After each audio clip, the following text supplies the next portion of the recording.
Hi, and welcome back to Hunts and Bunks. And today we're going to be talking about the title race for this 22-23 season, as I'm a Man City fan and Thomas is an Arsenal fan. So we're going to have an interesting discussion today.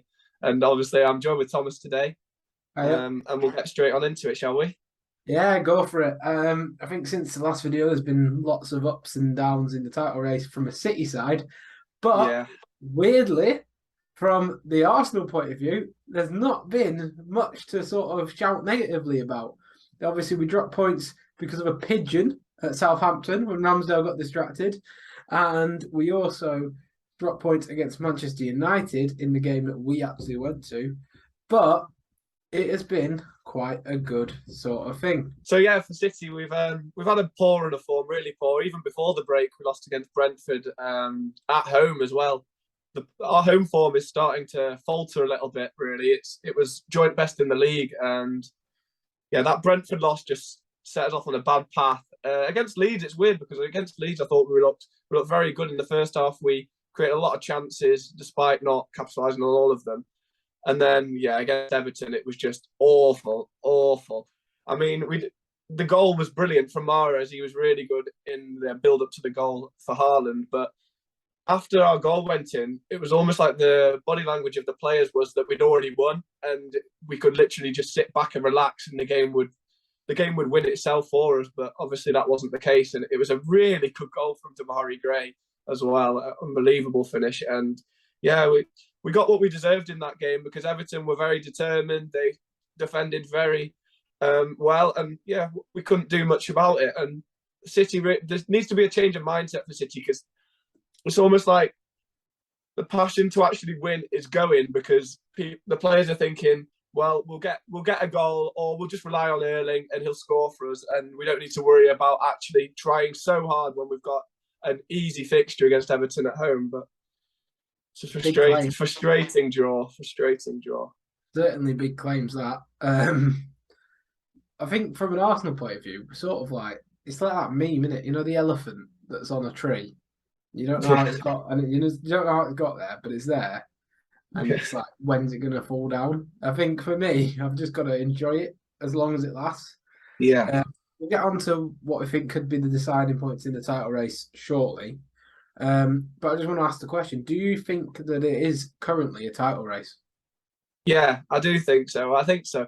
I don't think Newcastle are quite in a title race yet because I just think the depth of their squad is so much poorer than Arsenal and City's. If they get a couple injuries, then like for example, they've had Chris Wood up front recently, and I think against who was it? It was against Leeds at home. It showed that he's not quite good enough for them to be able to maintain being in the title race. With 0-0 draw against Leeds at home, it was a little bit underwhelming. But I do think between Arsenal and City, it is a title race I think because Arsenal are in it for the long City haul. aren't looking the same. What did you say? I think Arsenal are in it for the long haul then, for the whole season. I mean, the way you're playing, I do think you could be, yeah, because you're grinding out the wins like a team that look like they're going to be in it for the long haul.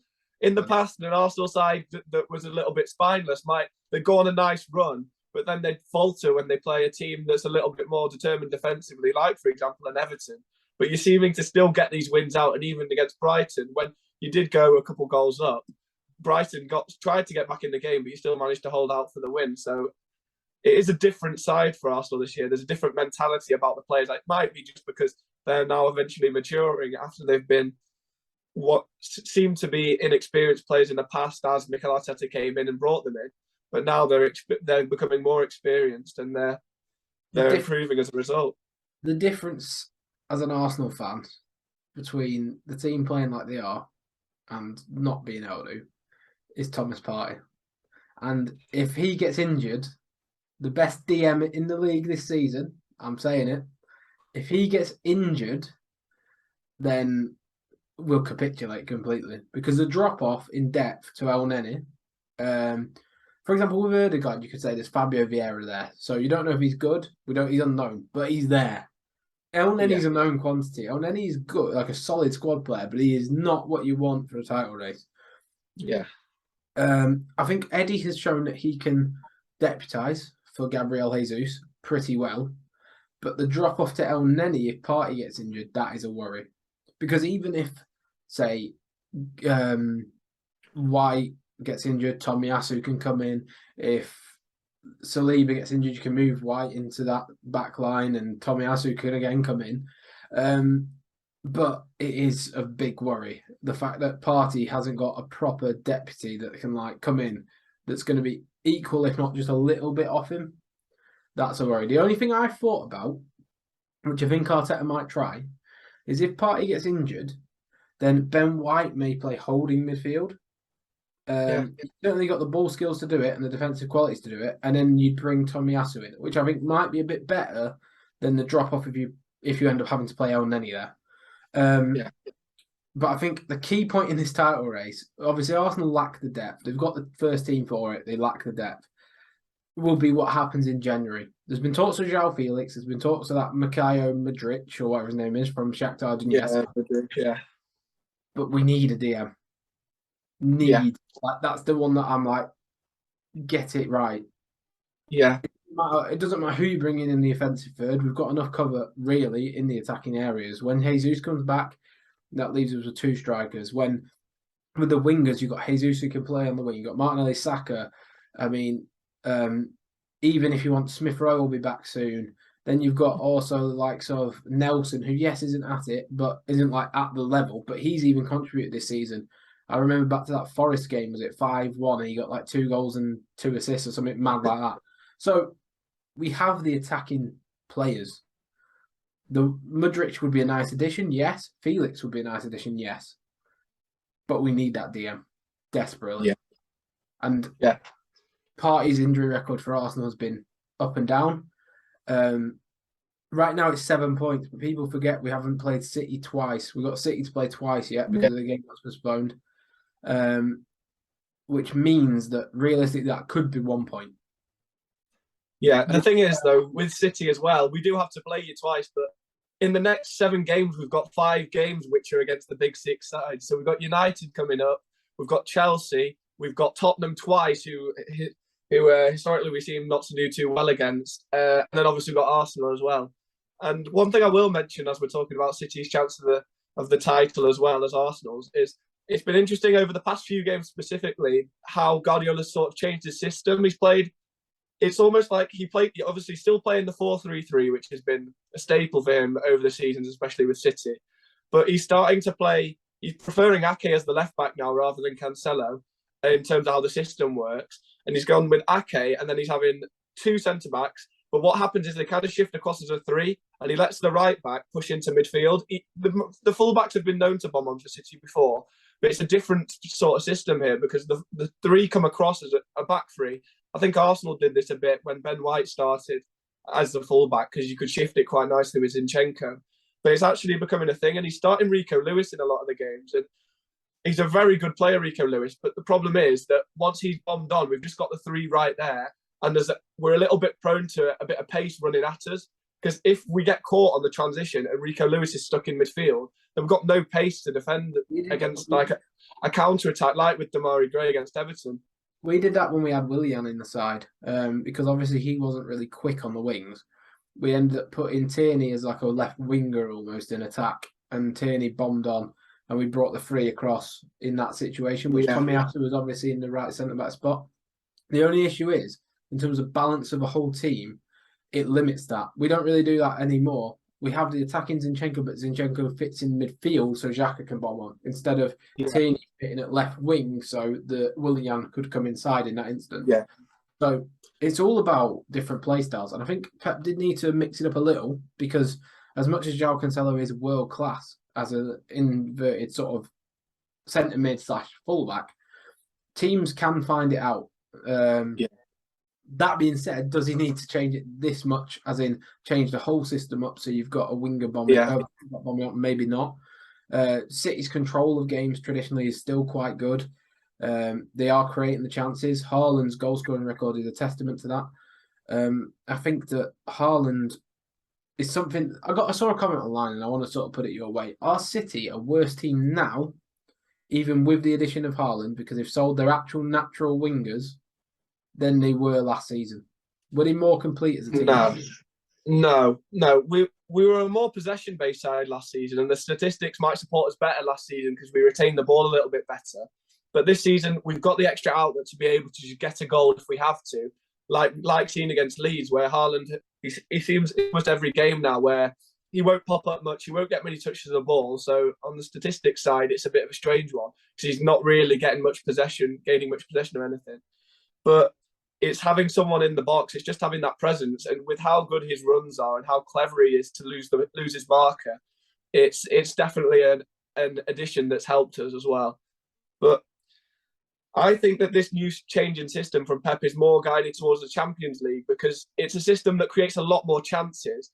But it does leave you weaker defensively, but it creates a lot more chances. And when you've got Haaland, if he scores 2 or 3, then you're not gonna be outscored. And I think it is more catered towards the Champions League. Well, so, I do think though, as a City fan, would you rather sacrifice the league and win the Champions League this season, or would you rather win the league and not win the Champions League? The thing is, as it stands at the moment, I'd rather win the Champions League because we're not in the leading position. We're not actually throwing it away. Right. Whereas if we were in your position and we were 7 points clear, I would say no, because it's more like we've lost something from that. But as it stands, the Champions League is obviously something City wants to get under their belt and Pep Guardiola wants to get before he leaves. And in the position we are at the moment, I'm not very confident, I'd say, that we're going to be able to get back in this just based on the way we're playing at the moment. Don't think you'll get back into it? No, I do think we will get back into it, but we've got a very tough run of fixtures coming up.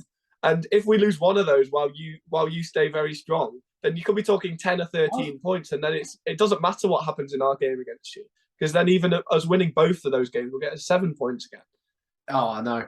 That's my dream, but it's not going to happen. We're going to probably drop points to Newcastle this next game. That's hopefully that's a draw. To be honest, I think to be honest, I could say that I'd rather Newcastle win, but you never know. I really don't know what to think of Newcastle. After that, we've got the North London derby, I believe, and we have United as well in the next 4. So it is tricky. It's not an easy set of games. Luckily, the United game is obviously at home as opposed to where we lost against them last season. But then Rashford's hitting form at the same time, and we knew he was going to be a danger. I think I'm not confident on the title, if I'm honest, from an Arsenal fan perspective, because we haven't been there in so long. We haven't won a title in so long. But if you ask me, do you want the Europa League, as in get to the final and put our eggs in that basket, or the title, I'd honestly just throw the Europa League out the window. Even if you asked me tomorrow, even if it was like we were playing tomorrow in the next round and we could get knocked out, I'd probably just do that because I want all the emphasis to be on this. Because if, say, Partey got injured in a Europa League tie or something, you'd just be like, got in. That's the thing where Newcastle have got an advantage, to be fair, because of all the 3 sides. If you want to put 3 sides in for the title as it stands, they're the only one that haven't got Europe. I don't think Newcastle are touching. They've got 2 games in hand. I think they'll get Champions League, but I don't think they're touching the title race. I think the title race is well and truly between Arsenal and City, and I think City will win it, personally. But I think that it'll be close. Who do you think is going to win the title then? It's funny this, because I still think it's going to be Arsenal, just based on the fact of how City are playing at the moment against sides that you'd be expecting us to beat, and now we've got this run of fixtures that are almost as hard as they could be, and we're playing against, like, for example, we're playing Spurs twice in the space of 3 or 4 games. I don't see us winning both of those games, if either of them, because there's something about Spurs. They can be on the worst form of all time and they'll still manage to grind out a result against us. There's something that Conte does that he knows how to figure out Pep in the games in the Premier League. I don't know what it is, but we both think it's going to be each other's teams. I don't know. We're very, very pessimistic, but I'm not that confident this year. I don't know. There's something different about how we're playing, and the fact that he's benching players like Cancelo and Foden. It's a strange one. Obviously, he's seeing different things. I saw something that he's been picking the side based on the body language and the attitude in training, and it makes you a little bit worried. It's almost hints at the fact that they might have lost faith in him. Or Some of the last few games I've been really interested in is, Jack Grealish. I thought he's been brilliant. He has played a lot better, yeah. In the first half against Leeds, it was really frustrating because he was making some great runs, but he just couldn't finish his dinner. But in the second half, he was really good. He was really good. He's getting the ball, doing exactly what we wanted him to do since we signed him. He was driving at players and he got 2 assists as well. Oh yeah, he did well that game. He should have probably scored 2 as well. We'll know Yes, yeah. yeah. Do you think then, like, Pep was really Arteta's clone boy?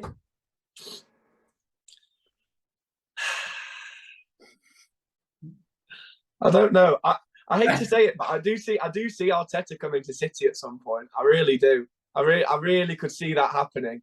I think once Pep goes, I wouldn't be surprised if he came straight afterwards, especially if he wins the league with Arsenal. I think if he wins the league with Arsenal, that means he won't go. I think if we don't win the league, then he will go. Yeah, if he wins it, you'd think he'd want to cement himself as a legend as a manager. And he's back, then there's a realistic chance that we can then go on and push on. He ain't going anywhere. I think that if he doesn't win it and necessarily we don't get that extra level up to compete with you lot in Liverpool, I think that's when he's probably going to look at leaving to City or a bigger club at the moment. But I think if the trajectory continues, then he'll stay. I think that next City manager, you're looking at probably Company from Burnley. He's doing. I think he'll be a little bit early. I do have him in my sights, as in the way he's gone straight into Burnley, straight into English football, and done so well so quickly. It's a good sign for him, but I feel like you're talking the one. I think you're talking the one after that. Vieira as well. I think that would be a bit. The problem with that is I think City would always want, as with Guardiola, we'd want a big name. You'd want like a Mancini or someone big in the world of football. I don't think they'd be likely to go for someone with slightly less experience or someone who had been at a slightly lower level, like Vieira with Palace. Yeah, I mean, I don't know. You maybe go for like a Nagelsmann. That might be the shout. Yeah, I could see someone like that taking someone. I mean, that'd be ironic that taking Pep from Bayern and then straight away taking Bayern's manager again after to replace him. I think you'll just go for whoever's the best available. I think you could go for Arteta. I just don't think he'd go if we win the league. If we win the league. Yeah, if you win the league, I completely There's no way. Like, if you think about it from his perspective, his heart's with Arsenal or Barcelona. They're the 2 clubs. Yeah. He came for at Barcelona and supported him. And he's also played for Arsenal or Everton, but obviously he's never going to go to Everton. No. He played for Arsenal. He was captain of Arsenal. The only real tie he has to City, when you look at it at the basis of it, is Pep Guardiola. Would he really want to be at City when Pep Guardiola's not there? From a person, the only thing that I could see it. I could see it. I don't think in any word of like in any world he would put his. I don't think his attachment to City is anywhere near his attachment to Arsenal. Is my point. Nor do I. I think City have the players. So if you're elite and we're not elite at that point, yeah. If you nick Bukayo Saka off us or something, then yeah, fair game. But I don't think it will happen. I just think that we're on the right trajectory that he just won't leave there. If it was Barcelona, the argument was about, absolutely. One day he will manage Barcelona. There's no doubt in my mind at that. But I think that he'll manage Spain as well. And I think for now, he's doing really well. Manager of the season so far. Doing very well. He is doing very, very well. But yeah, is that all? So you think that Arsenal will win the title race? Yeah, I still do. Yeah, just with City's current poor form and now the tough fixtures that we're yet to face as well. Is it going to be close or? Yeah, I think it'll be very close. This is what's so exciting. From a neutral's perspective, it's such an exciting league this year because while you're writing Newcastle off completely, I think they've still got a little chance and they're going to be. I mean, when I watched the game, City against Newcastle at St James's Park on the telly, it was an unbelievable game. They're an unbelievable side, and going away to Newcastle, you're quite lucky that your game this weekend is at home because away from home at Newcastle, it's a completely different ball game. All the momentum. Get that momentum. Get it at home. Get the result. Move on. But yeah. Anyway, I think that's all, isn't it? Yeah, I think that's all we've got to say. If you disagree with any of our picks, if you think, Alex, you've been too negative, City are easily going to win the league, put it down in the comments down below. All right. Yeah. Well, that's all then. Go on, you end it. And we'll see you next time. Bye. See you later.